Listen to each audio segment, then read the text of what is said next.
ازيكم يا حبايبي، عاملين ايه؟ يا رب تكونوا بخير. نصلي على سيدنا محمد وتدعوا لي بالشفاء بالله عليكم. وعشان بقالي كتير ما عملتش فيديوهات وتعبانه والله العظيم. يعني الحمد لله بقيت احسن من الاول، بس برضه لسه ما شافتش الشفاء الكامل يعني. ربنا يا رب يشفي كل مريض، يكفينا شر المرض يا رب، احنا وجميع أمة محمد عليه أفضل الصلاة والسلام. اللايك والشير والكومنتات بتاعتكم الجميلة. نخش بقى. النهارده معايا والله مش عارفة، كان معايا 6 بصلات ولا 5 بصلات. عملت منهم يعني أنا سبت واحدة وعملت الباقي. عملتهم كده، قطعتهم حلقات ورشيت عليهم رشة ملح خفيفة وحطيت الزيت. هنعمل كشري. العيال طلبوه مني وأنا تعبانة والله، احنا بقالنا يجي شهر وزيادة بناكل من بره.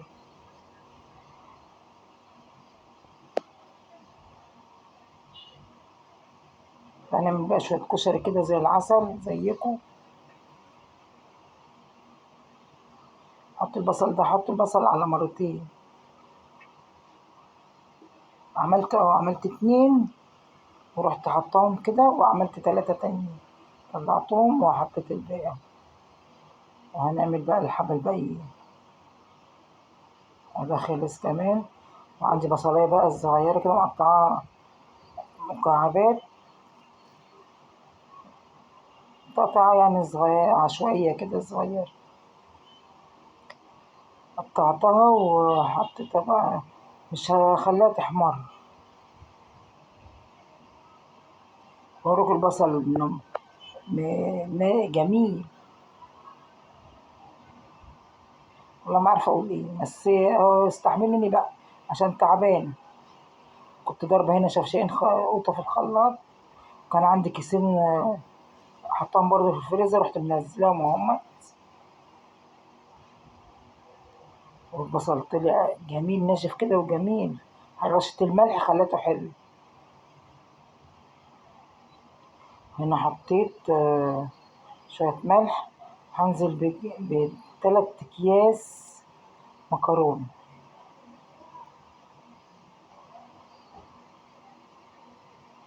الكشري ده بكى بس حلو. ده بيحبوا، كلنا من بره كذا مرة قالوا لي لا اعملي لنا بقى.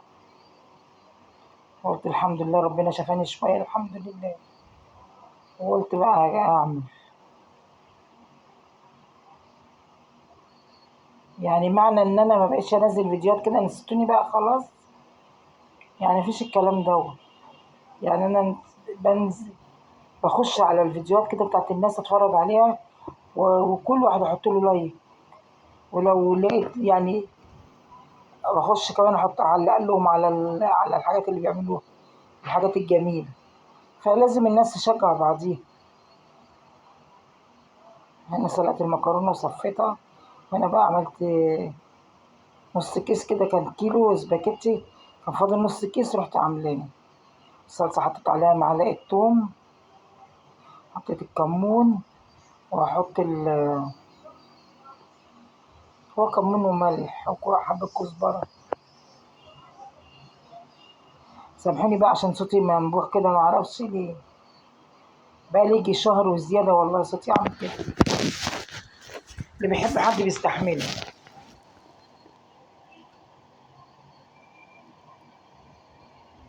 سيبها تتسبك، وحطيت العدس رخر بيتسلق.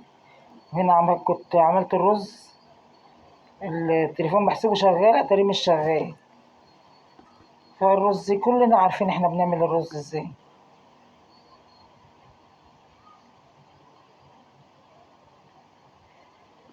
لا اله الا انت سبحانك اني كنت من الظالمين.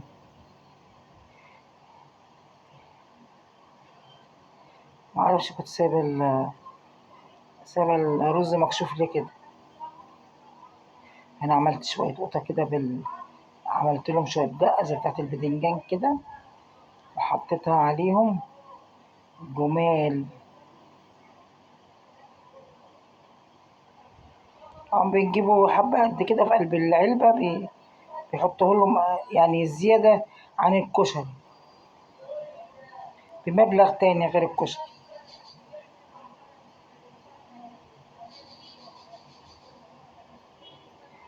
حطيت له الدقة، زودت له الدقة، ما شاء الله على طعمها، طعمها جميل. عصرت ليمونتين وحبة خل، خلوهم جمال. ونعمل دقة بقى بتاعت الكشري.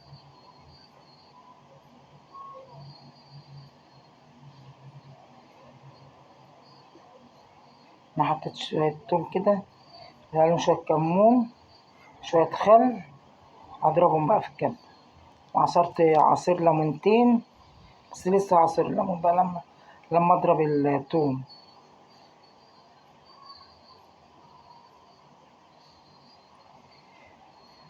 لا اله الا الله، ولا حول ولا قوة الا بالله.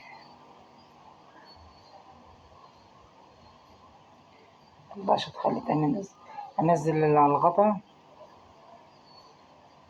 حطيت له برضو شوية مية عشان اخفف الخل.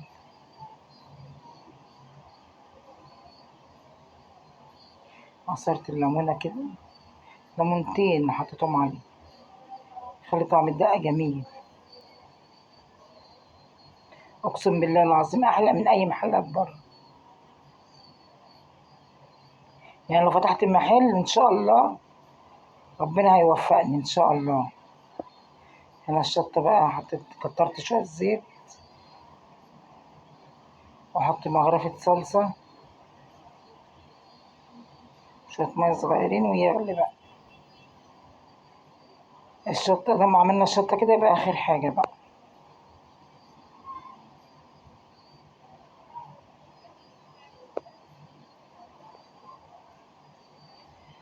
لا اله الا انت سبحانك اني كنت من الظالمين.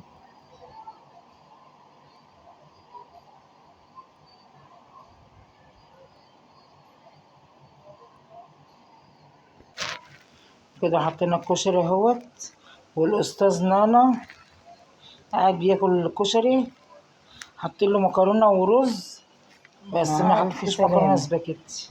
وبالالف والهنا والشفا، الف هنا والشفا.